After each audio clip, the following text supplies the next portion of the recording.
இன்றைக்கும் நம்ம கணக்கு பாடத்திலிருந்து ஒரு சில வினாக்கள் பார்க்க இருக்கிறோம். 90 டிகிரியை விட குறைவான கோணம் டேஸ். விடை குறுங்கோணம். 90 டிகிரிக்கு அதிகமான கோணம் டேஸ். விடை விரிகோணம். இரு செங்கோணங்களை இணைக்கும் போது டேஸ் கோணம் உருவாகிறது. விடை நேர்கோணம். கீழ்க்கண்ட எழுத்துக்களில் எது செங்கோணம்? விடை எல். கடிகார முள் 3:20 காட்டினால் அது டேஸ். விடை குறுங்கோணம். மிகப்பெரிய 4 இலக்க எண் மற்றும் மிகச்சிறிய 5 இலக்க எண்ணின் கூடுதலை கண்டுபிடி. விடை இப்போ இதுக்கு கூடுதல் கேட்டிருக்காங்க. அதாவது பெரிய எண் அப்படின்னா 9ல் முடியும், சிறிய எண் அப்படின்னா 0ல் முடியும். இப்போ மிகப்பெரிய 4 இலக்க எண் 9999. மிகச்சிறிய 5 இலக்க எண் 10,000. கூடுதல் கண்டுபிடிக்கும் போது நம்ம இப்போ ரெண்டையும் கூட்ட போறோம். இந்த ரெண்டையும் கூட்டினா 19,999. இதுதான் இதனுடைய கூடுதல். 1,34,510 என்ற எண்ணுடன் 5 ஆயிரங்கள் மற்றும் 3 நூறுகள் கூட்டுக. விடை இப்போ நம்ம கூட்ட போறோம். 1,34,510 இது கூட 5 ஆயிரங்கள். 5 ஆயிரங்கள் அப்படின்னா 5000. 3 நூறுகள் அப்படின்னா 300. இப்போ இது எல்லாத்தையும் நம்ம கூட்டும்போது ஃபர்ஸ்ட் ஒன்றுகள் ஸ்தானத்திலிருந்து நம்ம கூட்டிட்டு வரோம். கூட்டும்போது கிடைக்கும் விடை 1,39,810.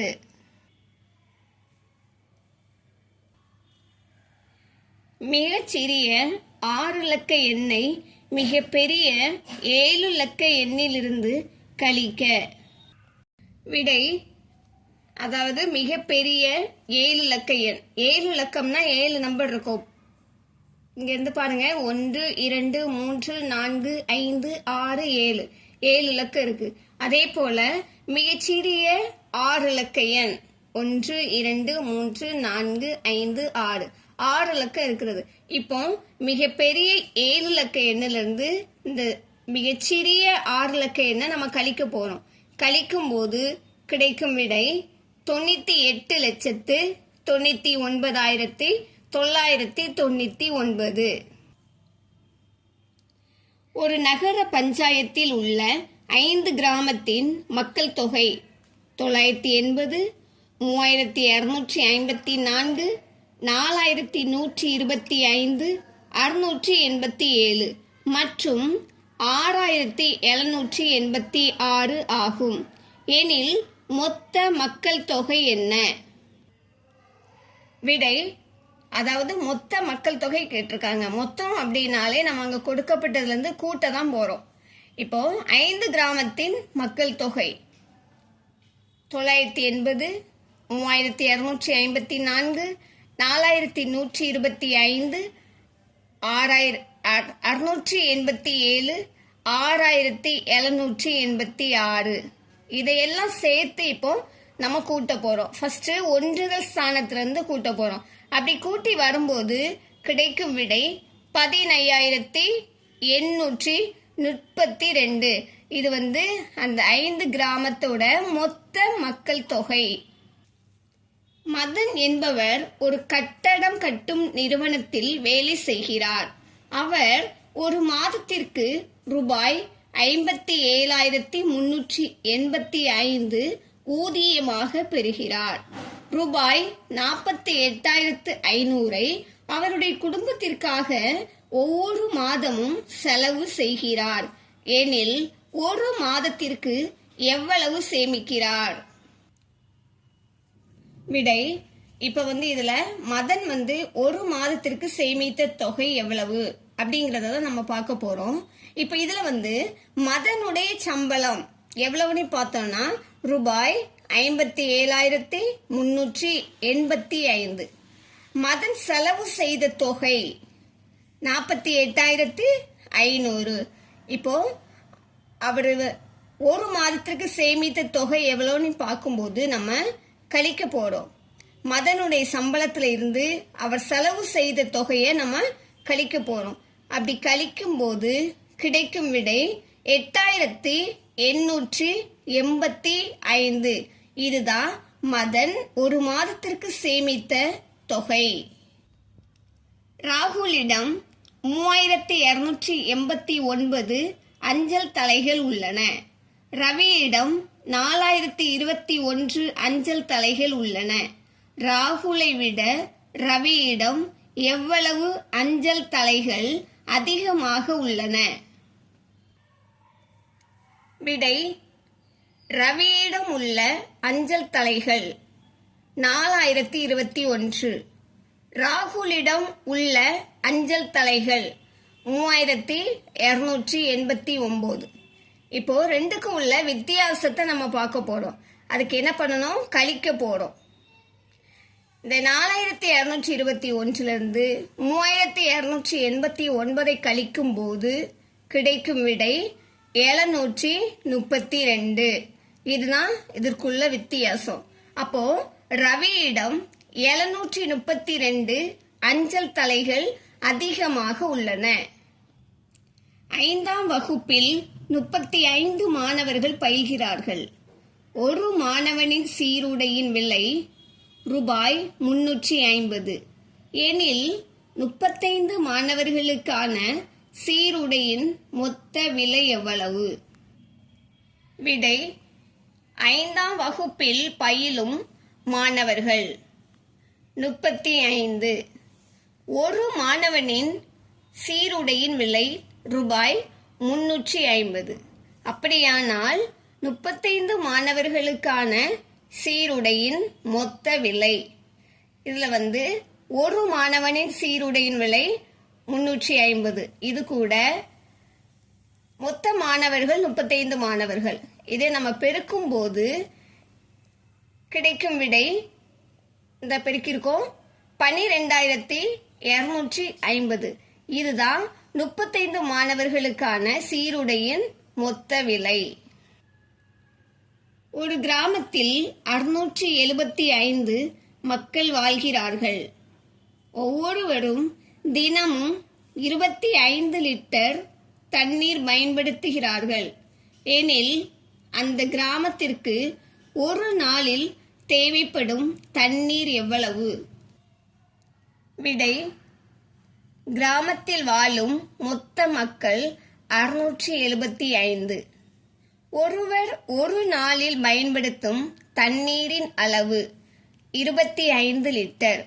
அப்படியானால் ஒரு நாளில் தேவைப்படும் தண்ணீரின் அளவு, அதாவது அந்த மொத்த மக்கள் 675, அது கூட அவங்க ஒரு நாளில் பயன்படுத்தும் தண்ணீரின் அளவு 25 லிட்டர்.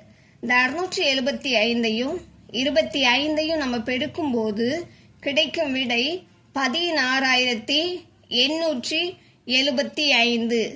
இது அவங்க ஒரு நாளில் அவங்களுக்கு தேவைப்படும் தண்ணீரின் அளவு 16,875 லிட்டர். ஒரு கட்டிடத்தில் 26 அறைகள் உள்ளன.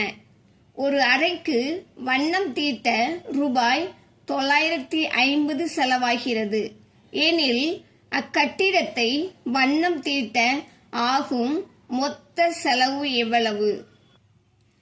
விடை. கட்டிடத்தில் உள்ள மொத்த அறைகள் 26. ஒரு அறைக்கு வண்ணம் தீட்ட ஆகும் செலவு ரூபாய் 950. அப்படியானால் கட்டிடத்தை வண்ணம் தீட்ட ஆகும் செலவு, அதாவது ஒரு அறைக்கு வண்ணம் தீட்ட ஆகும் செலவு 950.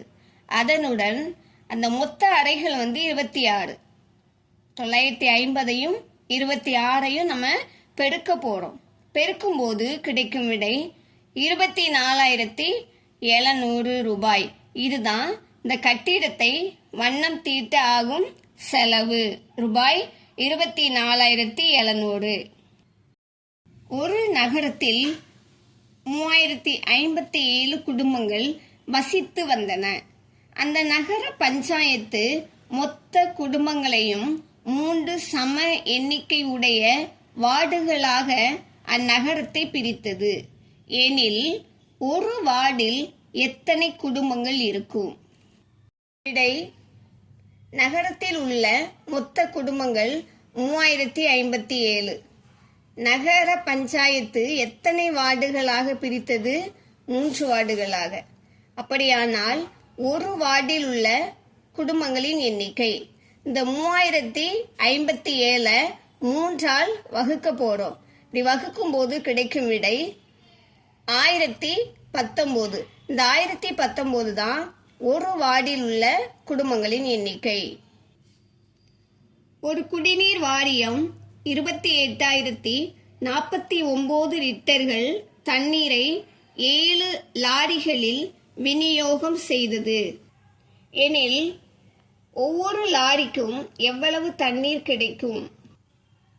விடை: குடிநீர் வாரியம் விநியோகம் செய்த மொத்த தண்ணீரின் அளவு 28,049 லிட்டர். லாரிகளின் எண்ணிக்கை 7. ஒவ்வொரு லாரிக்கும் கிடைக்கும் தண்ணீரின் அளவு 28,049 7ஆல வகுக்க போறோம். வகுக்கும் போது 4007 லிட்டர் கிடைக்கும். இது ஒவ்வொரு லாரிக்கும் கிடைக்கும் தண்ணீரின் அளவு. ஒரு கம்பெனி 6 வேலையாட்களுக்கு சம்பளமாக ரூபாய் 93,000 கொடுத்தது. அப்படியானால் ஒரு வேலையால் எவ்வளவு சம்பளம் பெற்றிருப்பார்? விடை: 6 வேலையாட்களின் சம்பளம் ரூபாய் 93,000. அப்படியானால் ஒரு வேலையாளின் சம்பளம், இந்த 93,000 6ஆல வகுக்க போறோம். வகுக்கும் போது கிடைக்கும் விடை 15,500 ரூபாய். இதுதான் ஒரு ஆளின் சம்பளம். ஒரு சிமெண்ட் தொழிற்சாலை ஒரு மாதத்தில் 37,500 சிமெண்ட் பைகளை தயாரிக்கின்றது. எனில் அத்தொழிற்சாலை ஒரு நாளைக்கு எத்தனை சிமெண்ட் பைகளை தயாரிக்கும்? விடை: ஒரு மாதத்தில் தயாரிக்கப்படும் சிமெண்ட் பைகள் 37,500. அப்படியானால் ஒரு நாளைக்கு தயாரிக்கப்படும் சிமெண்ட் பைகள் 37,500 30ஆல வகுக்கணும். அப்படி வகுக்கும் போது கிடைக்கும் விடை 1250. இது ஒரு நாளைக்கு தயாரிக்கப்படும் சிமெண்ட் பைகள். ஒரு மாந்தோப்பில் இருந்து 8,075 மாங்கனிகள் அறுவடை ஆகிறது. அதில் ஒரு பையில் 95 மாங்கனிகள் நிரப்பப்படுகிறது. எனில் 8,075 மாங்கனிகளை எத்தனை பைகளில் நிரப்ப முடியும்? விடை: மாந்தோப்பில் உள்ள மொத்த மாங்கனிகள் 8,075. ஒரு பையில் நிரப்பப்படும் மாங்கனிகள் 95. அப்போ தேவையான பைகள் 8,075 95ஆல வகுக்கணும். அப்படி வகுக்கும் போது கிடைக்கும் விடை 85.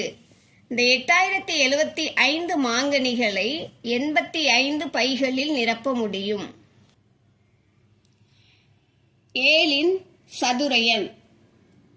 இங்க கொடுத்திருக்கிற ஆப்ஷன்ல இந்த 7ஓட சதுர எண் எதுன்னு பார்க்க போறோம். சதுர எண் கண்டுபிடிக்க என்ன பண்ணணும்னா, ஒரு எண்ணை அதே எண்ணால் பெருக்க கிடைக்கும் எண் தான் சதுர எண். இப்போ இந்த 7 இங்க 7இன் சதுர எண் கேட்டிருக்காங்க. 7 அதே 7ஆல் நம்ம பெருக்கும்போது கிடைக்கும் விடை 7 49. அப்போ விடை 49. 64 என்பது டேஸின் சதுர எண் ஆகும். 64 எதோட சதுர எண்? விடை 8. 8ஆம் வாய்ப்பாடு நீங்கள் சொல்லி பார்க்கும்போது 8 கூட அதே 8 நம்ம பெருக்கும்போது 64. மீட்டராக மாற்றுக. 7 கிலோமீட்டர் 50 மீட்டர். விடை 1 கிலோமீட்டர் சமம் 1000 மீட்டர். 7 கிலோமீட்டர் 50 மீட்டர் சமம் 7 பெருக்கல் 1000 கூட்டல் 50 மீட்டர். 7ஐயும் 1000ஐ பெருக்கும்போது 7000 கூட்டல் 50 மீட்டர். 7000ஐயும் 50ஐயும் கூட்டும்போது 7050. இப்போ விடை 7050 மீட்டர். கிலோமீட்டராக மாற்றுக. 2300 மீட்டர். விடை 1000 மீட்டர் சமம் 1 கிலோமீட்டர். அப்போ 2300 மீட்டர். இந்த 2300 மீட்டரை எப்படி பிடிச்சு எழுதியிருக்கோம்? 2000 மீட்டர் கூட்டல் 300 மீட்டர். 1000 metre 1 kilometre. அப்போ 2000 மீட்டர் 2 கிலோமீட்டர் 300 மீட்டர். 4 துணி துண்டுகளின் மொத்த நீளம் 8 மீட்டர் 60 சென்டிமீட்டர் எனில் ஒரு துணி துண்டின் நீளம் என்ன? விடை 4 துணி துண்டுகளின் நீளம் 8 மீட்டர் 60 சென்டிமீட்டர். அப்படியானால் ஒரு துணி துண்டின் நீளம் 8 மீட்டர் 60 சென்டிமீட்டரை 4ஆல் வகுக்க போகிறோம். வகுக்கும்போது ஒரு துணி துண்டின் நீளம் 2 மீட்டர் 15 சென்டிமீட்டர். சரவணன் என்பவர் புதுச்சேரியிலிருந்து சென்னை செல்ல தன்னுடைய வாகனத்தை பயன்படுத்த முடிவு செய்தார். அதன் தொலைவு 165 கிலோமீட்டர் ஆகும். அவர் வாகனத்தை இயக்க ஆரம்பிக்கும் போது ஓடோமீட்டர் 000 157 கிலோமீட்டர் என காட்டியது. எனில் அவன் சென்னை அடையும் போது ஓடோமீட்டர் எத்தனை கிலோமீட்டர் காட்டும்? விடை புதுச்சேரியிலிருந்து சென்னை வரை உள்ள தொலைவு 165 கிலோமீட்டர். வாகனத்தை இயக்க ஆரம்பிக்கும் போது ஓடோமீட்டர் காட்டியது 000 157 கிலோமீட்டர். அப்போ சென்னையை அடையும் போது ஓடோமீட்டர் காட்டிய தூரம், அதாவது அவர் சென்னை வரை உள்ள தூரத்தையும் ஓடோமீட்டர் காட்டியதையும் நம்ம கூட்ட போகிறோம். கூட்டும்போது கிடைக்கும் விடை 000 322 கிலோமீட்டர். கார்த்திக் ராஜா என்பவர் ஏயிலிருந்து புறப்பட தீர்மானித்தார். அவர் கிழக்கு பக்கமாக நகர்ந்தால் பியை அடைவார். பின்பு அவர் 2 கிலோமீட்டர் வடக்கு பக்கமாக நகர்ந்தால் சியை அடைவார். அதன் பின்பு அவர் 1 கிலோமீட்டர் மேற்கு பக்கமாக நகர்ந்தால் பியை அடைவார். பிறகு 2 கிலோமீட்டர் தெற்கு பக்கமாக நகர்ந்தால் அவர் எதை அடைவார்? சரியான படத்தை வரைந்து ஆராய்ந்து பார். மேலும் அவர் இலக்கை அடைய எவ்வளவு தூரம் பிரயாணம் செய்ய வேண்டும்?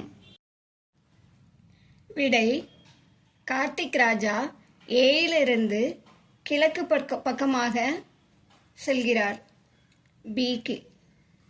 அப்புறமா பியில் இருந்து வடக்கு பக்கமாக 2 கிலோமீட்டர் சியை அடைகிறார்.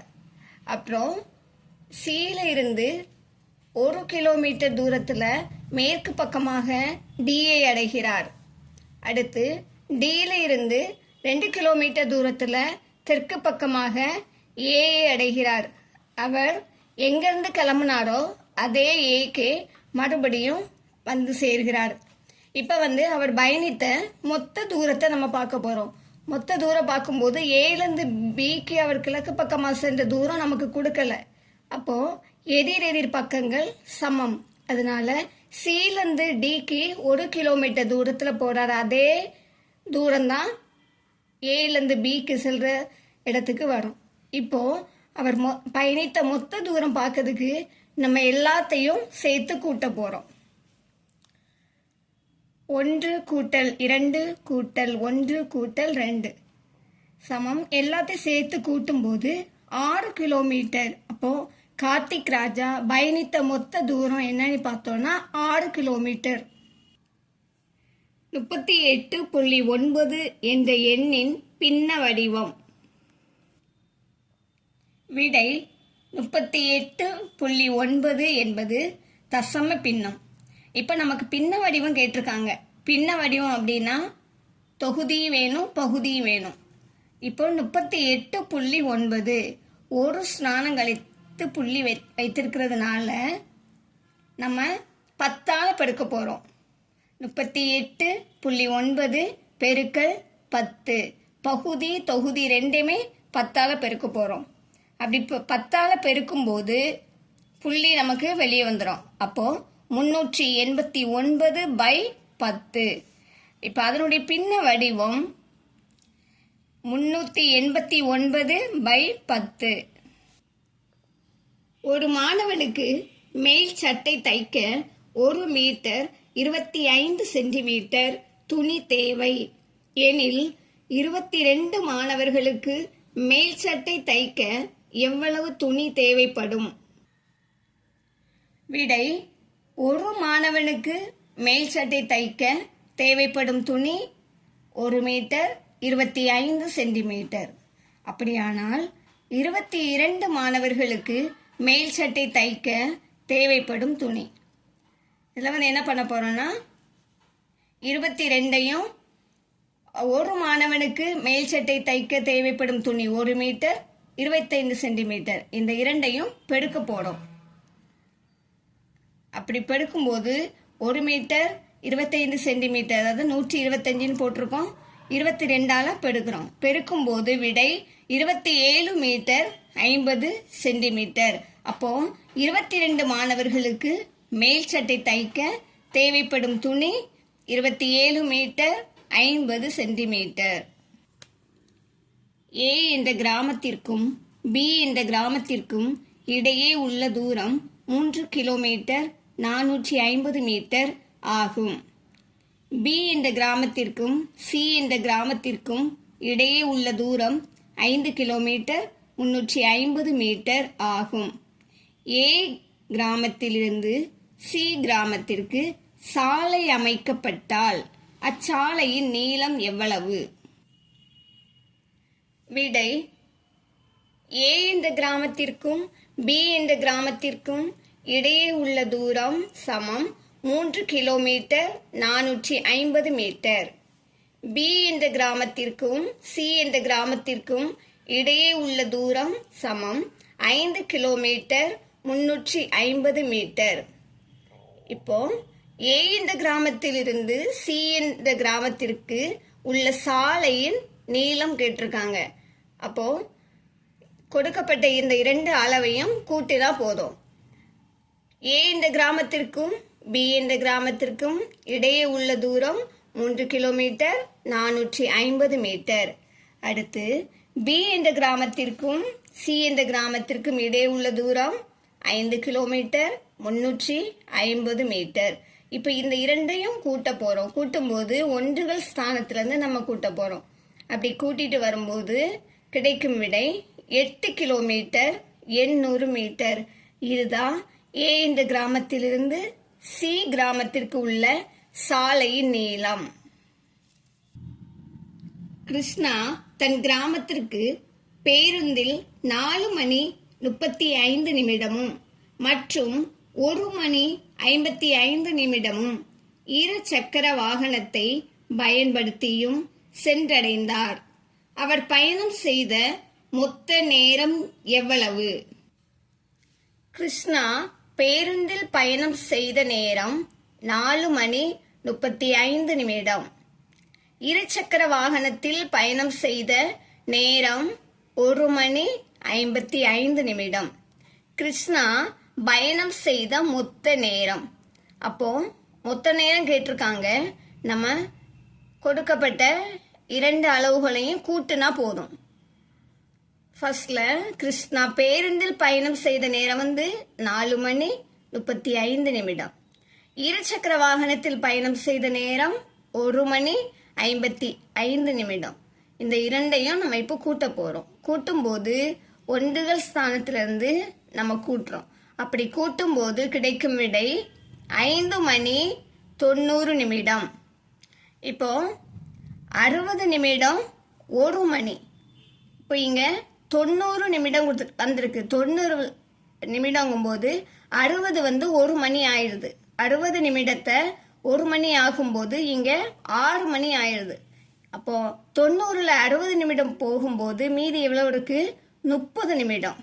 அப்போ விடை 6 மணி 30 நிமிடம். இது கிருஷ்ணா பயணம் செய்த மொத்த நேரம் 6 மணி 30 நிமிடம்.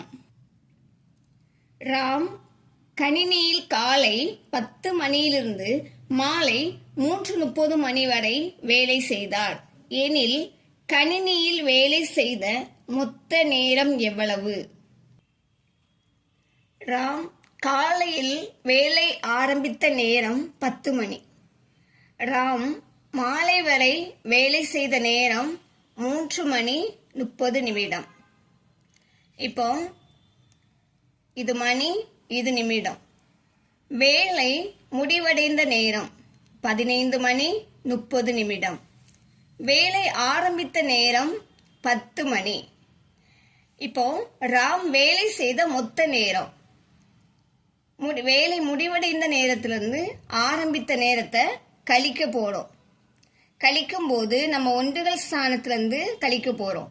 கழிக்கும் போது 5 மணி 30 நிமிடம். ராம் வேலை செய்த மொத்த நேரம் 5 மணி 30 நிமிடம். ஒரு அலுவலகம் காலை 10 மணி முதல் மாலை 6 மணி வரை செயல்படுகிறது எனில் அலுவலகம் வேலை செய்யும் நேரம் எவ்வளவு? விடை அலுவலகம் முடிவடையும் நேரம் மாலை 6 மணி. இப்போ 6 மணியை நம்ம ரயில்வே நேரத்துக்கு பார்க்கும்போது 12க்கு அப்புறம் கூட்டி 6 மணியை கூட்டுங்க. 12, 13, 14, 15, 16, 17, 18. அப்போ அலுவலகம் முடிவடையும் நேரம் 18 மணி. அலுவலகம் ஆரம்பிக்கும் நேரம் 10 மணி. இப்போ 18 மணிலேருந்து 10 மணியை நம்ம கழிக்க போறோம். கழிக்கும் போது அலுவலகம் வேலை செய்யும் நேரம் கிடைக்கும். 10 மணிலேருந்து 18 மணிலேருந்து 10 மணியை கழிக்கும் போது 8 மணி. இதுதான் அலுவலகம் வேலை செய்யும் நேரம். ஒரு வங்கி காலை 9:30 மணி முதல் மாலை 4:30 மணி வரை இயங்குகிறது எனில் வங்கி இயங்கும் நேரம் எவ்வளவு? விடை வங்கி முடியும் நேரம் மாலை 4:30 மணி. இதை நம்ம மாலை 4:30 நம்ம ரயில்வே டைமுக்கு மாற்றும் போது 12க்கு அப்புறம் 12 மணி. 12 மணிக்கு அப்புறம் 4:30 மணியை கூட்டுங்க. 12க்கு அப்புறம் 13, 14, 15, 16. அப்போ 16:30 நிமிடம். இது மணி, இங்க நிமிடம். 16 மணி 30 நிமிடம். வங்கி தொடங்கும் நேரம் காலை 9 மணி 30 நிமிடம். இப்போ இதை நம்ம கழிக்க போறோம். கழிக்கும் போது 16 மணி 30 நிமிடத்திலிருந்து 9 மணி 30 நிமிடத்தை நம்ம கழிக்கும் போது நமக்கு 7 மணி கிடைக்கின்றன. இப்போ இதுல மதிய உணவு இடைவேளை. மதிய உணவு இடைவேளை எவ்வளவு கொடுத்திருந்தாங்க? 1 மணி. இப்போ 7 மணிலேருந்து 1 மணியை நம்ம கழிக்கும் போது வங்கி வேலை நேரம் நமக்கு கிடைக்கும். ஃபர்ஸ்ட் நிமிடத்திலிருந்து கழிச்சு வரும்போது 7லேருந்து 1 கழிக்கும் போது 6 மணி. இந்த 6 மணி தான் வங்கி வேலை நேரம். ஒரு நபர் வெளிநாட்டில் இருந்து தன் சொந்த கிராமத்திற்கு வருகிறார். அவர் விமானம் மூலம் 2 மணி 15 நிமிடங்கள் மற்றும் 4 மணி 40 நிமிடங்கள் மகிழுந்திலும் பயணித்தார். அவர் பயணித்த மொத்த நேரம் எவ்வளவு? விமானம் மூலம் பயணித்த நேரம் 2 மணி 15 நிமிடங்கள். மகிழுந்து மூலம் பயணித்த நேரம் 4 மணி 40 நிமிடங்கள். அப்போ அவர் பயணித்த மொத்த நேரம் நம்ம பார்க்கும்போது நம்ம கூட்ட போறோம் ரெண்டையும். நிமிடத்திலிருந்து நம்ம கூட்டி வரணும் ஃபர்ஸ்ட். அப்படி கூட்டும்போது கிடைக்கும் விடை 6 மணி 55 நிமிடங்கள். இது அவர் பயணித்த மொத்த நேரம். ஒரு சர்க்கஸ் மதியம் 2:15 மணிக்கு ஆரம்பித்து 2:30 மணி நேரம் கழித்து முடிவடைகிறது. சர்க்கஸ் முடிவடைந்த நேரம் என்ன? விடை: சர்க்கஸ் தொடங்கும் நேரம் மதியம் 2 மணி 15 நிமிடங்கள். சர்க்கஸ் நடைபெறும் நேரம் 2 மணி 30 நிமிடங்கள். இப்போ நமக்கு முடிவடைந்த நேரம் தேவைப்படுது. அப்போ நம்ம இப்போ கூட்ட போறோம். நிமிடத்திலிருந்து நம்ம ஃபர்ஸ்ட் கூட்டிட்டு வரணும். அப்படி கூட்டி வரும்போது கிடைக்கும் விடை 4 மணி 45 நிமிடங்கள். இது சர்க்கஸ் முடிவடைந்த நேரம். ஒரு வண்ணம் தீட்டுபவர் ஒரு வீட்டிற்கு 3 மணி 15 நிமிடங்கள் காலையிலும் 2 மணி 50 நிமிடங்கள் மாலையிலும் வண்ணம் தீட்டினார் எனில் அவர் வண்ணம் தீட்டிய மொத்த நேரம் எவ்வளவு? விடை: காலையில் வண்ணம் தீட்டிய நேரம் 3 மணி 15 நிமிடங்கள். மாலையில் வண்ணம் தீட்டிய நேரம் 2 மணி 50 நிமிடங்கள்.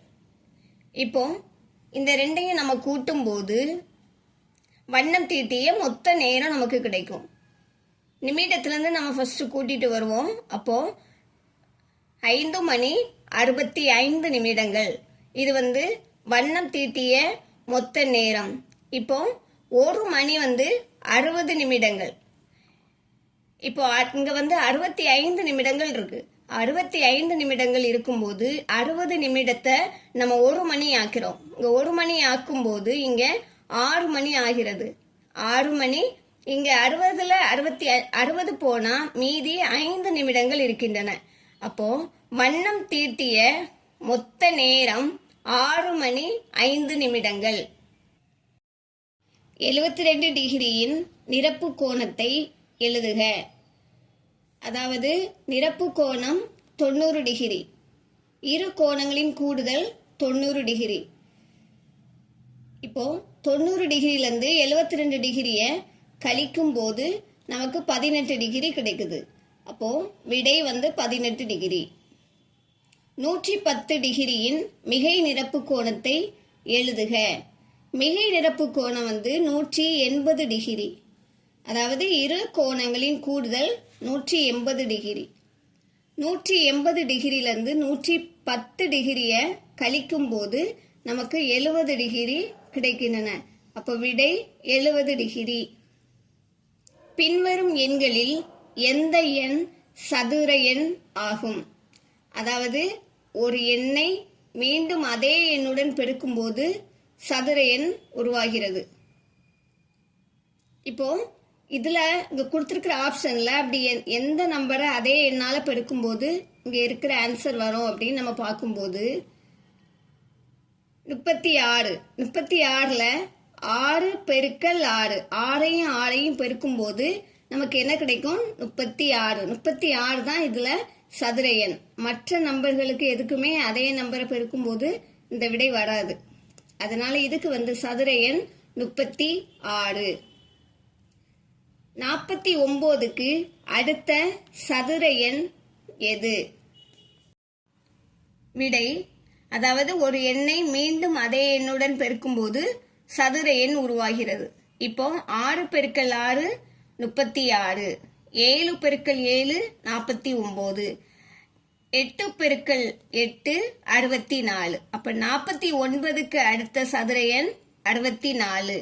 விடை 64. ராஜா என்பவர் ஒரு துணி வியாபாரி.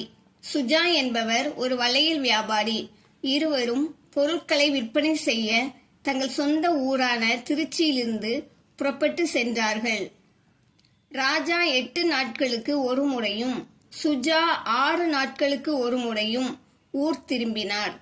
அவர்கள் இருவரும் ஒரே நாளில் தங்கள் ஊரிலிருந்து புறப்பட்டார்கள் எனில் எத்தனை நாட்களில் அவர்கள் மீண்டும் சந்திப்பர்? விடை. இப்போ இதுல 8 மற்றும் 6க்கு மீட்போமா பார்க்க போறோம். அதாவது மீச்சிறு பொது மடங்கு டானா போட்டு நம்ம பார்க்கும்போது 2ஆல வகுக்கிறோம். அது இதுல 8 மற்றும் 6ன் மீப்போமா அங்க கொடுத்துருக்க எல்லாத்தையுமே நம்ம பெருக்கணும். 2 பெருக்கல் 4 பெருக்கல் 3 எல்லாத்தையும் பெருக்கி வரும்போது 24. இப்போ ராஜா சுஜா இருவரும் திருச்சியில் 24வது நாள் சந்திப்பர். மீதம் இல்லாமல் 5ஆல் வகுக்கக்கூடிய எண். இப்போ இங்க கொடுத்திருக்கிற ஆப்ஷன்ல மீதி வராம 5ஆல் வகுக்கக்கூடிய எண்ணை நம்ம பார்க்கிறோம். இப்போ ஒரு எண்ணில் ஒன்றுகள் ஸ்தானத்துல 0 அல்லது 5 இடம்பெற்றால் அந்த எண் 5ஆல வகுப்படும். அப்போ இங்க ஒன்றுகள் ஸ்தானத்துல 5 அல்லது 0 இருக்கான்னு பாருங்க. அப்படி பார்க்கும்போது 535. இப்போ இதுக்கு விடை 535. 6ன் மடங்கு அல்லாத ஒரு எண்ணை தேர்ந்தெடுக. இப்போ உங்க ஆப்ஷன்ல கொடுத்துருக்கிறது 6ன் மடங்கு அல்லாதது எது நம்ம பார்க்க போறோம். அதாவது 6வது வாய்ப்பாடுல வராதது 18, 36, 72 இதெல்லாமே 6வது வாய்ப்பாடுல வரும். அப்ப வராதது 26. 6ன் மடங்கு அல்லாத எண் 26. பின்வரும் எண்களில் 4 மற்றும் 8ன் பொது மடங்கு எது? விடை. 4ன் மடங்கு. இப்போ 4ன் மடங்குகள் நம்ம பார்க்கும்போது இப்போ 4ஆம் வாய்ப்பாடு சொல்லி பாருங்க. 1 நாள் 4, 2 நாள் 8, 3 நாள் 12, 4 நாள் 16, 5 நாள் 20, 6 நாள் 24, 7 நாள் 28, 8 நாள் 32, 9 நாள் 36 அப்படி போயிட்டே இருக்கும். அதே போல அடுத்து 8ன் மடங்குகள். 8ன் மடங்குகளும் அதே போல 8ஆம் வாய்ப்பாடு சொல்லி பாருங்க. 1 8 2 8 16, 3 24, 4 32, 8 40, 6 48 அப்படி போயிட்டே இருக்கும். அடுத்து 4 மற்றும் 8ன் பொது மடங்குகள். இப்போ இந்த 4ன் மடங்குலையும் 8ன் மடங்குலையும் பொதுவா இருக்கிறத நம்ம சர்க்கிள் பண்றோம். 8, 16, 24, 32 அந்த சர்க்கிள் பண்ணதுல நம்ம இங்க எடுத்து எழுதியிருக்கோம். 8, 16, 24, 32. இப்போ நம்ம பொது மடங்கு எடுத்ததுல இங்க ஆப்ஷன்ல என்ன கொடுத்திருக்கு? 32 தான் இங்க ஆப்ஷன்ல இருக்கு. அப்போ விடை 32. 6ன் காரணிகள். விடை. அதாவது ஒரு எண்ணை மீதமின்றி வகுக்கும் எண்கள் அவ்வெண்ணின் காரணிகள் எனப்படும். இப்போ 6ன் காரணிகள் எதெல்லாம் அப்படின்னு பார்த்தோம்னா 1, 2, 3, 6. இப்போ பாருங்க 6 1 பெருக்கல் 6 1 6, 2 பெருக்கல் 3 3 6. அப்போ 6ன் காரணிகள் 1, 2, 3, 6. இதுதான் 6ன் காரணிகள். 9ன் மடங்கு. இங்க ஆப்ஷன்ல கொடுத்துருக்க நம்பர் பாருங்க. இப்போ 80, 29, 87, 72 இந்த இதெல்லாம் 9வது வாய்ப்பாடுல வராது. 72 பாருங்க. 9 8, 72. அப்போ 9ன் மடங்கு விடை 72. ரம்யா உடற்பயிற்சியகத்திற்கு 5 நாட்களுக்கு ஒரு முறை செல்கிறார். கவிதா உடற்பயிற்சியகத்திற்கு 6 நாட்களுக்கு ஒரு முறை செல்கிறாள். இருவரும் ஒரே நாளில் உடற்பயிற்சியகத்திற்கு செல்ல துவங்கினர் எனில் எத்தனை நாட்களில் இருவரும் மீண்டும் சந்திப்பர்? விடை. 5 மற்றும் 6ன் மீப்போம. இப்போ 5க்கும் 6க்கும் நம்ம தனித்தனியாக பார்க்க போகிறோம். 5க்கு 5ஆம் வாய்ப்பாடு ஓரஞ்சு 5, 6க்கு 2ஆம் வாய்ப்பாடு 3 6, மறுபடியும் 3க்கு பார்க்கும்போது 1 3 3. இப்போ நம்ம அதை எடுத்து இங்கே எழுதுகிறோம். 5 சமம் 5 பெருக்கல் 1, 6 சமம் 2 பெருக்கல் 3 பெருக்கல் 1. 5 மற்றும் 6இன் மீப்போம 5 பெருக்கல் 2 பெருக்கல் 3. இந்த 3ஐயும் நம்ம பெருக்கும்போது 30. ரம்யா கவிதா இருவரும் 30வது நாள் சந்திப்பர். அருணும் ஷாஜகானும் ஒரு பூங்காவில் வட்டப்பாதையில் ஒரே திசையில் நடைப்பயிற்சிக்கு செல்கின்றனர். ஒரு சுற்றை முடிக்க அருண் 6 நிமிடங்களும் ஷாஜகான் 8 நிமிடங்களும் எடுத்துக்கொள்கிறார்கள் எனில் எத்தனை நிமிடங்களில் அவர்கள் மீண்டும் சந்திப்பர்? விடை 6 மற்றும் 8இன் மீப்போம. இப்போ 6க்கும் 8க்கும் நம்ம தனித்தனியாக பார்க்குறோம். 6 2ஆம் வாய்ப்பாடு 3 6, மறுபடியும் 3க்கு 3ஆம் வாய்ப்பாடு 1 3 3. அதே போல் அடுத்து 8 2ஆம் வாய்ப்பாடு 4 2 8. இந்த 4க்கு நம்ம மறுபடியும் 2 போடுறோம். 2 2 4, மறுபடி 2க்கு 2ஆம் வாய்ப்பாடு 1 2 2. இப்போ நம்ம அதை எடுத்து எழுத போகிறோம். 6 சமம் 2 பெருக்கல் 3. அடுத்து 8க்கு 8 சமம் 2 பெருக்கல் 2 பெருக்கல் 2. இப்போ இந்த 6 8க்கு வந்ததில் நம்ம பொதுவாக இருக்கிறத நம்ம இங்கே சர்க்கிள் பண்ணியிருக்கிறோம். பொதுவாக இருக்கிறதுல நம்ம அடுத்து எழுதும்போது 1 மட்டும் எடுத்து எழுதினா போதும். இப்போ 6 மற்றும் 8இன் மீப்போம சமம் 2 பெருக்கல் 3 பெருக்கல் 2 பெருக்கல் 2.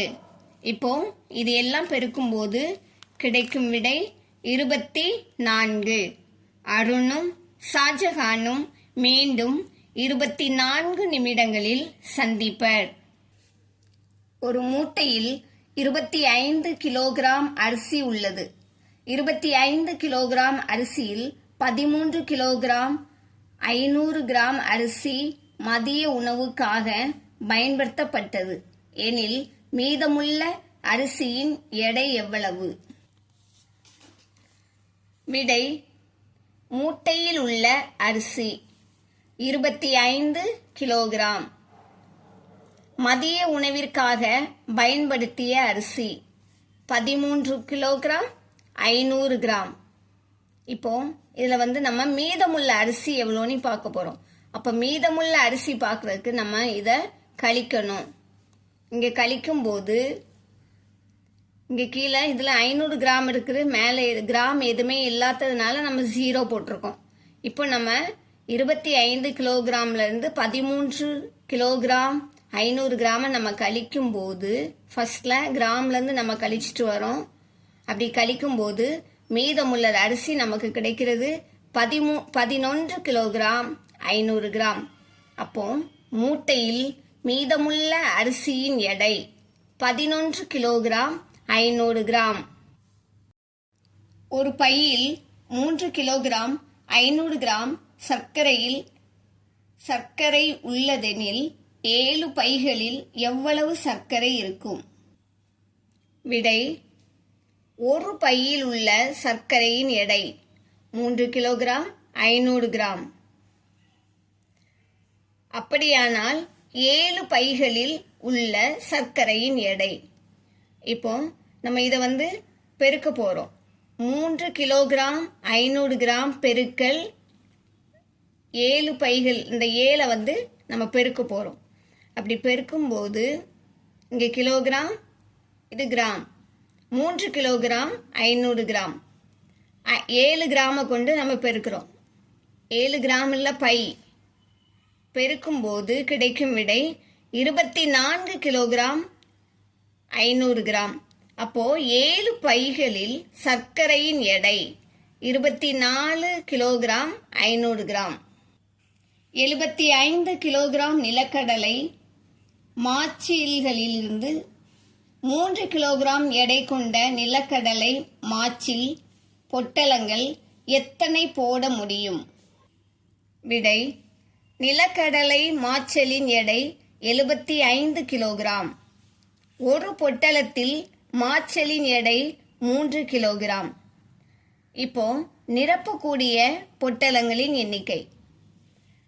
இப்போ 75 கிலோகிராம ஒரு பொட்டலை மாச்சல் எடை 3 கிலோகிராம். இந்த 3ஆல நம்ம வகுக்க போறோம்.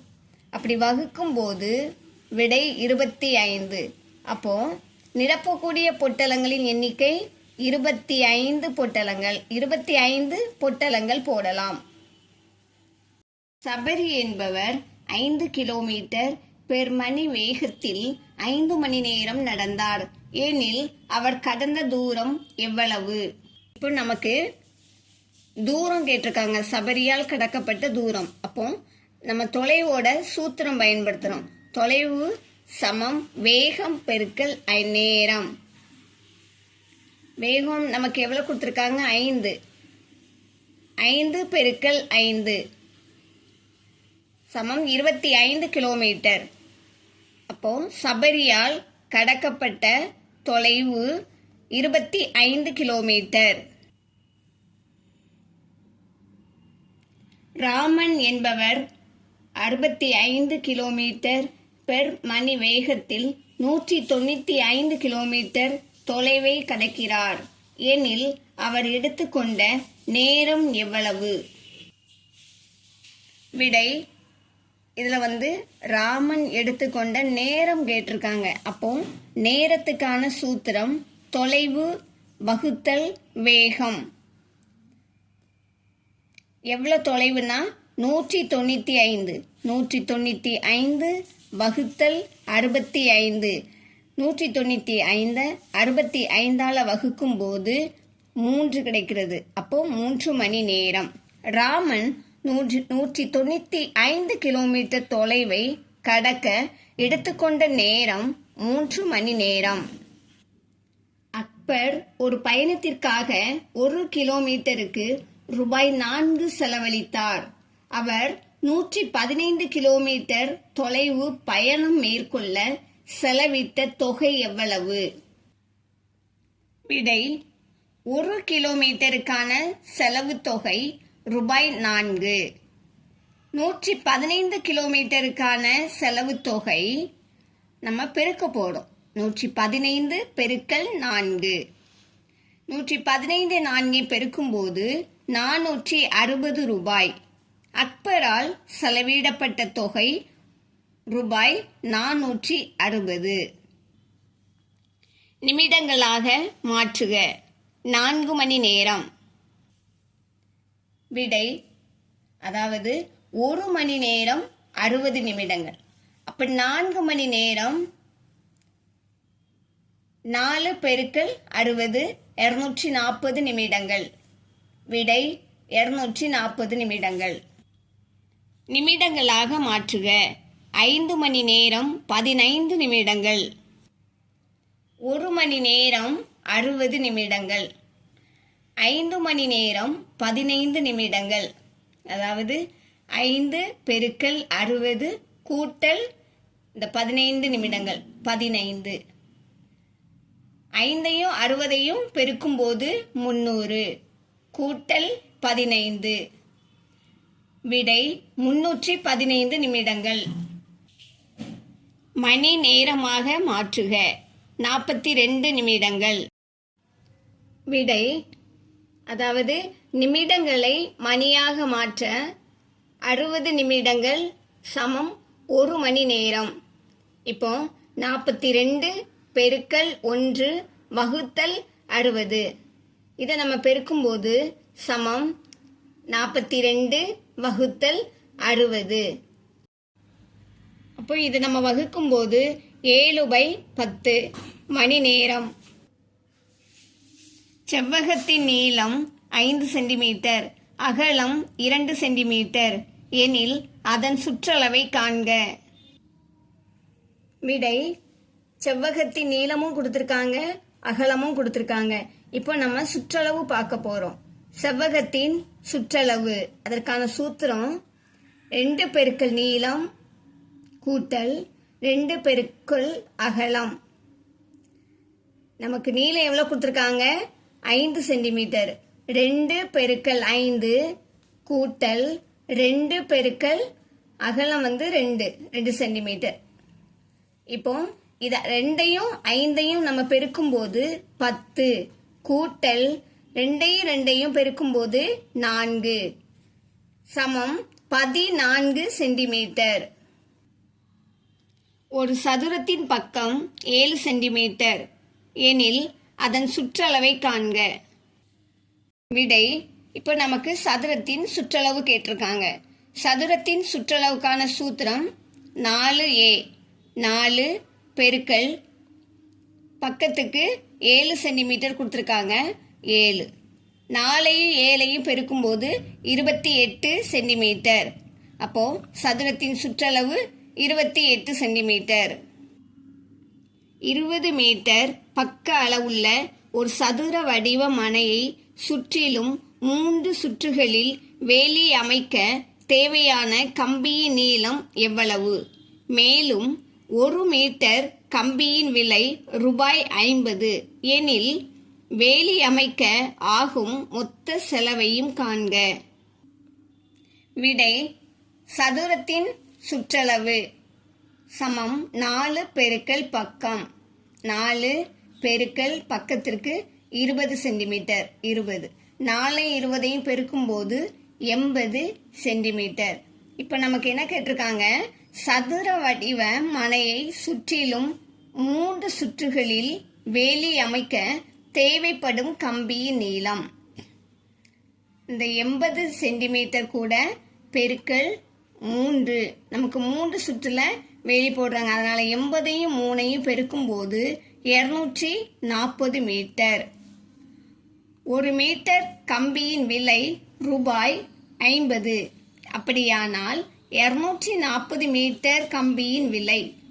240ஐயும் 50 ரூபாயும் நம்ம பெருக்கும்போது ரூபாய் 12,000. 340 மீட்டர் நீளமும் 160 மீட்டர் அகலமும் கொண்ட ஒரு நிலத்தை 2 முறை சுற்றி வருகிறோம் எனில் நாம் கடக்கும் தூரத்தை கிலோமீட்டரில் காண்க. விடை, நிலத்தின் நீளம் 340 மீட்டர், நிலத்தின் அகலம் 160 மீட்டர்.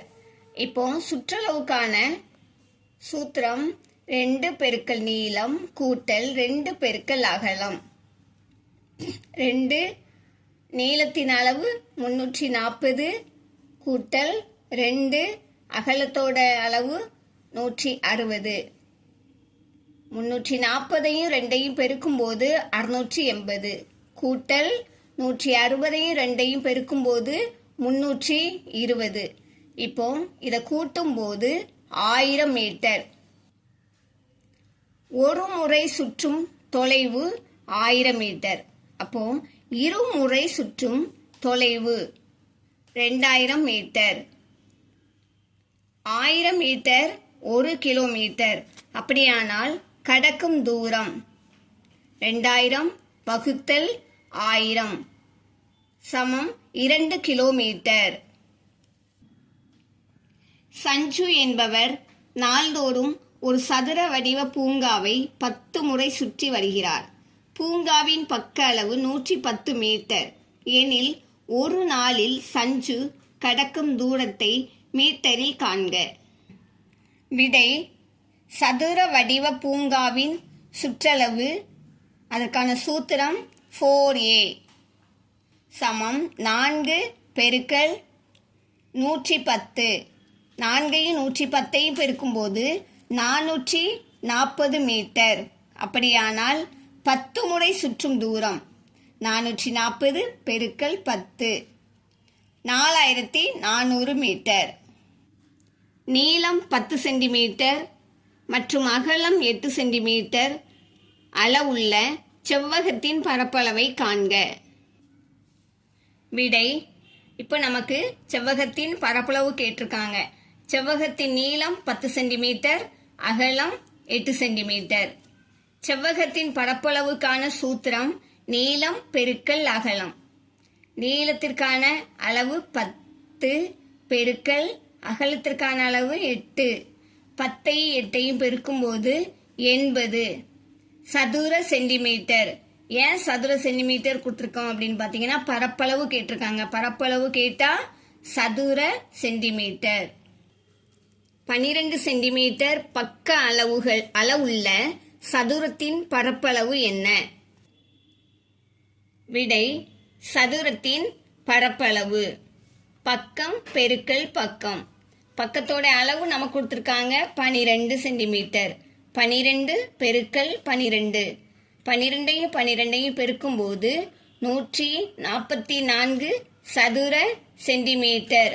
இங்கே நமக்கு பரப்பளவு கேட்டிருக்கிறதுனால நம்ம சதுர சென்டிமீட்டர் போட்டிருக்கோம்.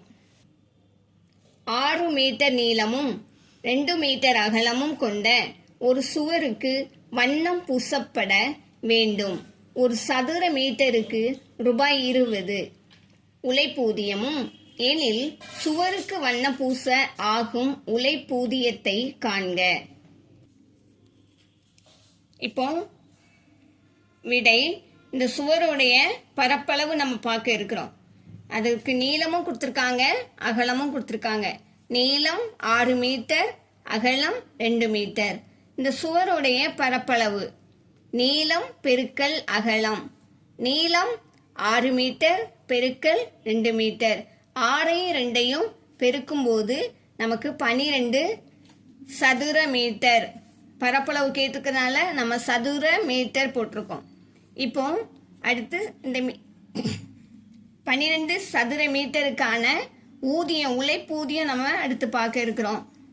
ஒரு சதுர மீட்டருக்கு வண்ணம் பூச உழைப்பூதியம் ரூபாய் 20 ஆகும். அப்படியானால் 12 சதுர மீட்டருக்கான உழைப்பூதியம் 12 பெருக்கல் 20 ரூபாய். 12ஐயும் 20ஐயும் பெருக்கும்போது 240 ரூபாய். விடை ரூபாய் 240. சதுர வடிவ அறையின் பக்க அளவு 3 மீட்டர் ஆகும். ஒரு சதுர மீட்டருக்கு தரைப்பூச்சு செய்ய உழைப்பூதியம் ரூபாய் 25 எனில் அறை முழுவதும் தரைப்பூச்சு செய்ய ஆகும் மொத்த உழைப்பூதியத்தை காண்க. விடை சதுர வடிவ அறையின் பரப்பளவு. அதற்கான சூத்திரம் பக்கம் பெருக்கல் பக்கம். பக்கம் நமக்கு 3 பெருக்கல் பக்கம். 3 3 9 சதுர மீட்டர். ஒரு சதுர மீட்டருக்கு தரைப்பூச்சு செய்ய உழைப்பூதியம் 25 ரூபாய்.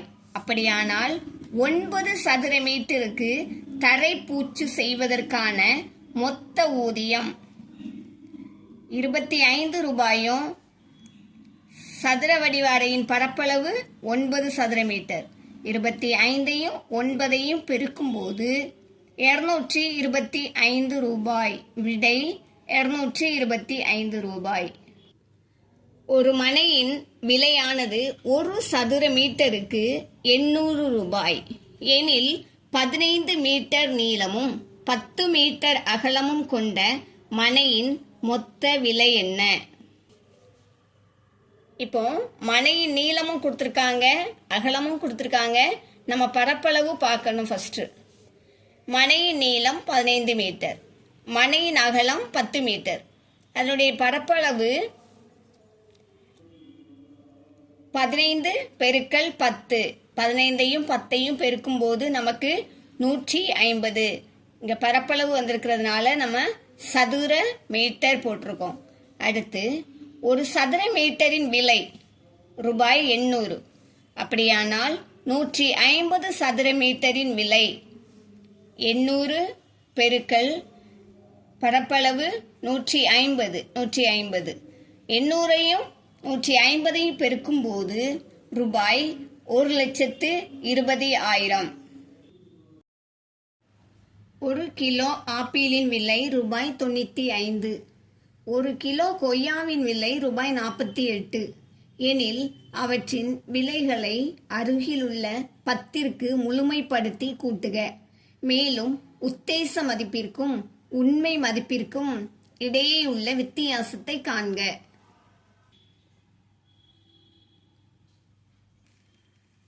விடை: ஒரு கிலோ ஆப்பிளின் விலை, அதாவது உண்மையான மதிப்பு ரூபாய் 95. இப்போ அதற்கான உத்தேச மதிப்பு கண்டுபிடிக்க அதாவது 10ற்கு முழுமைப்படுத்தி கேட்டிருக்காங்க. அப்போ ஒன்றுகள் இடத்துல 5க்கு அதிகமாக இருந்தா அதற்கு அடுத்த 10வது இடத்திற்கு செல்ல வேண்டும். அப்படி போகும்போது அதனுடைய உத்தேச மதிப்பு ரூபாய் 100. அடுத்து ஒரு கிலோ கொய்யாவின் விலை ரூபாய் 48. இப்போ ஒன்றுகள் ஸ்தானத்துல 8 இருக்கு. அப்போ 5க்கு அதிகமாக இருந்தால் அதற்கு அடுத்த 10வது இடத்திற்கு செல்ல வேண்டும். அப்போ 48 உண்மையான மதிப்பு. இதோட உத்தேச மதிப்பு ரூபாய் 50. இப்போ இதனுடைய கூடுதல் காண நம்ம ரெண்டையும் கூட்டினா போதும். உத்தேச மதிப்பு 100, 50 ரூபாய் 150. உண்மையான மதிப்பு ஆப்பிளின் விலை 95, கொய்யாவின் விலை 48. ரெண்டையும் கூட்டும் போது 143 ரூபாய். அப்போ உண்மை மதிப்பிற்கும் உத்தேச மதிப்பிற்கும் இடையே உள்ள வித்தியாசம் பார்க்க நம்ம என்ன பண்ணணும்? கழிக்கணும். உத்தேச மதிப்பு கழித்தல் உண்மை மதிப்பு. உத்தேச மதிப்பு நமக்கு எவ்வளவு வந்துச்சு? ரூபாய் 150 கழித்தல் உண்மை மதிப்பு ரூபாய் 143. ரெண்டையும் கழிக்கும் போது விடை 7 ரூபாய். ஒரு நோட்டு புத்தகத்தின் விலை ரூபாய் 42. ஒரு எழுதுகோலின் விலை ரூபாய் 27 எனில் அவற்றின் விலைகளை அருகில் உள்ள 10ற்கு முழுமைப்படுத்தி கழிக்க. மேலும் உத்தேச மதிப்பிற்கும் உண்மை மதிப்பிற்கும் இடையேயுள்ள வித்தியாசம் காண்க. விடை: நோட்டு புத்தகத்தின் விலை ரூபாய் 42. இது இதனுடைய உண்மை மதிப்பு. இப்போ இதற்கான உத்தேச மதிப்பு, அதாவது ஒன்றுகள் இடத்துல 5க்கு குறைவாக இருந்தால் அதை நம்ம ஒன்றுகள் ஸ்தானத்தில் இருக்கிறத நம்ம விட்டுறணும். அப்போ உத்தேச மதிப்பு 40 ரூபாய். எழுதுகோலின் விலை ரூபாய் 27. இது ஒன்றுகள் இடத்துல 5க்கு அதிகமாக இருந்தால் அதற்கு அடுத்த 10க்கு செல்ல வேண்டும். அப்போ ரூபாய் 30. இப்போ இதற்கு வித்தியாசத்தை நம்மகிட்ட கேட்டிருக்காங்க. வித்தியாசம்னா கழிக்கணும். இப்போ உத்தேச மதிப்பு 40லேருந்து 30 கழிக்கும் போது ரூபாய் 10. உண்மையான மதிப்பு 42லேருந்து 27 கழிக்கும் போது 15 ரூபாய்.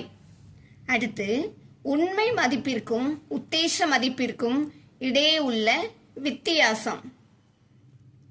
உண்மை மதிப்பு கழித்தல் உத்தேச மதிப்பு. உண்மை மதிப்பு நமக்கு எவ்வளவு கொடுத்துருக்காங்க? 15 கழித்தல் உத்தேச மதிப்பு 10. கழிக்கும் போது ரூபாய் 5. விடை 5 ரூபாய். ஒரு மீட்டர் துணியின் விலை ரூபாய் 86 எனில் அதன் விலையை அருகில் உள்ள 10ற்கு முழுமைப்படுத்தி 5 மீட்டர் துணியின் உத்தேச விலையை காண்க. விடை: 1 மீட்டர் துணியின் விலை ரூபாய் 86. இதனுடைய உத்தேச மதிப்பு, அதாவது ஒன்றுகள் இடத்துல 5க்கு அதிகமாக இருந்தால் அடுத்த 10வது இடத்திற்கு செல்ல வேண்டும். அப்போ 86 ரூபாய் அதனுடைய உத்தேச மதிப்பு 90 ரூபாய். 5 மீட்டர் துணியின் விலை 86 பெருக்கல் 5, அதாவது உண்மை மதிப்பு 86, 5 மீட்டர் இந்த இதை பெருக்கல் 5. இதனுடைய உண்மை மதிப்பு இந்த ரெண்டையும் பெருக்கும் போது ரூபாய் 430. இதனுடைய உத்தேச மதிப்பு 86ஓட உத்தேச மதிப்பு 90 பெருக்கல் 5. 90 5 பெருக்கும் போது உத்தேச மதிப்பு ரூபாய் 450. எனவே 5 மீட்டர் துணியின் உத்தேச விலை ரூபாய் 450. 3 கிலோ உருளைக்கிழங்கின் விலை ரூபாய் 63 எனில் அதன் விலையை அருகிலுள்ள 10ற்கு முழுமைப்படுத்துக. பிறகு 1 கிலோ உருளைக்கிழங்கின் உத்தேச விலையை காண்க. விடை 3 கிலோ உருளைக்கிழங்கின் விலை ரூபாய் 63. இது உண்மை மதிப்பு.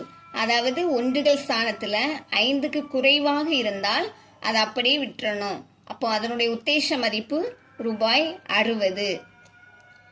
1 கிலோ உருளைக்கிழங்கின் விலை இதனோட உத்தேச மதிப்பு 60 வகுத்தல் 3. 60 3ஆல் வகுக்கும் போது 20 ரூபாய். இதனோட உத்தேச மதிப்பு 20 ரூபாய். எனவே 1 கிலோ உருளைக்கிழங்கின் உத்தேச விலை ரூபாய் 20. CAT என்பது 24 எனில் BAT என்பது விடை. இப்போ CAT 24ன்னு கொடுத்துருந்தாங்க. 24 எப்படி வந்திருக்கு? CAT இதை கூட்டி 24. அடுத்து BAT Bக்கு என்ன? 2 கூட்டல் AT A1 கூட்டல் Tக்கு 20. இதை கூட்டும்போது 23. SCHOOL என்பது 19 38 15 15 12 எனில் CLASS என்பது விடை. அதாவது ஸ்கூலுக்கு அங்கே கொடுத்துட்டாங்க. கிளாஸ் CLASSக்கு நம்ம கண்டுபிடிக்கிறோம்.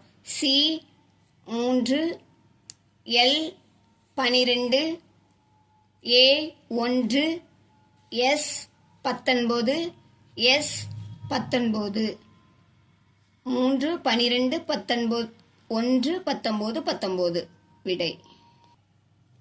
300 சென்டிமீட்டர் பெருக்கல் 200 சென்டிமீட்டர் பெருக்கல் 20 சென்டிமீட்டர் நீளமுள்ள சுவரை எழுப்ப 20 சென்டிமீட்டர் பெருக்கல் 5 சென்டிமீட்டர் பெருக்கல் 10 சென்டிமீட்டர் அளவுள்ள செங்கற்கள் எத்தனை தேவை? விடை. சுவரின் கன அளவு 300 சென்டிமீட்டர் பெருக்கல் 200 சென்டிமீட்டர் பெருக்கல் 20 சென்டிமீட்டர். அடுத்து செங்கலின் கன அளவு சமம் 20 சென்டிமீட்டர் பெருக்கல் 5 சென்டிமீட்டர் பெருக்கல் 10 சென்டிமீட்டர். இப்போ சுவர் எழுப்ப தேவையான செங்கற்கள் சமம் சுவரின் கன அளவு பை செங்கலின் கன அளவு. இப்போ சுவரின் கன அளவு என்ன கொடுத்துருக்காங்க? 300 பெருக்கல் 200 பெருக்கல் 20. இதை செங்கலின் கன அளவோட வகுக்க போகிறோம். செங்கலின் கன அளவு என்ன கொடுத்துருக்காங்க? 20 பெருக்கல் 5 பெருக்கல் 10. இப்போ இதை நம்ம அடி கொடுக்கும்போது கிடைக்கும் விடை 1200. அப்போ விடை 1200 செங்கற்கள். 3 மீட்டர் பெருக்கல் 18 மீட்டர் பெருக்கல் 9 மீட்டர் அளவுள்ள அறை முழுவதும் 15 சென்டிமீட்டர் பெருக்கல் 45 சென்டிமீட்டர் பெருக்கல் 90 சென்டிமீட்டர் அளவுள்ள சணல் பையில் அரிசி நிரப்பி வைக்க எத்தனை சணல் பைகள் தேவைப்படும்? விடை. அறையின் கன அளவு சமம் 3 மீட்டர் பெருக்கல் 18 மீட்டர் பெருக்கல் 9 மீட்டர். அதாவது 1 மீட்டர் சமம் 100 சென்டிமீட்டர். இதை நம்ம சென்டிமீட்டரா மாற்றும் போது 300 சென்டிமீட்டர் பெருக்கல் 1800 சென்டிமீட்டர் பெருக்கல் 900 சென்டிமீட்டர். அடுத்து சணல் பையின் கன அளவு சமம் 15 சென்டிமீட்டர் 45 சென்டிமீட்டர் பெருக்கல் 90 சென்டிமீட்டர். இப்போ தேவைப்படும் சணல் பைகளின் எண்ணிக்கை சமம் அறையின் கன அளவு பை சணல் பையின் கன அளவு. அறையின் கன அளவு என்ன கொடுத்துருக்காங்க? 300 பெருக்கல் 1800 பெருக்கல் 900 பை சணல் பையின் கன அளவு. சணல் பையின் கன அளவு எவ்வளவு? 15 பெருக்கல் 45 பெருக்கல் 90.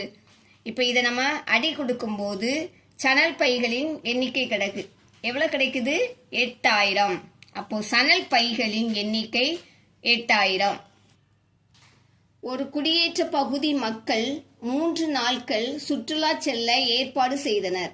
அதற்காக அவர்கள் ரூபாய் 18,540 தொகையை ஒதுக்கினர். முதல் நாளில் அவர்கள் ரூபாய் 6,235 செலவு செய்தனர். அடுத்த 2 நாட்களுக்கு மீதமிருக்கும் தொகை எவ்வளவு? விடை 3 நாளுக்கு ஒதுக்கப்பட்ட தொகை ரூபாய் 18,540. முதல் நாளில் செலவு செய்த தொகை ரூபாய் 6,235. இப்போ நமக்கு மீதமுள்ள தொகை கேட்டிருக்காங்க. அப்போ என்ன பண்ணுறோம்? கழிக்க போடும். 18,540லேருந்து 6,235 கழிக்கும் போது 12,305. அப்போ நமக்கு மீதமுள்ள தொகை ரூபாய் 12,305. அம்மா மீனாவிற்கு கொய்யாப்பழத்தின் 8/2 பகுதியும் கீதாவிற்கு 8/3 பகுதியும் கொடுத்தார். அவர் இருவருக்கும் சேர்த்து எவ்வளவு பங்கினை கொடுப்பார்? விடை மீனாவிற்கு அம்மா கொடுத்த கொய்யாவின் பகுதி 8/2. கீதாவிற்கு அம்மா கொடுத்த கொய்யாவின் பகுதி 8/3. இப்போ இருவருக்கும் சேர்த்து கொடுக்கும் மொத்த பகுதி சமம் 2/8 கூட்டல் 3/8. இதை எப்படி பண்றோம் பாருங்க.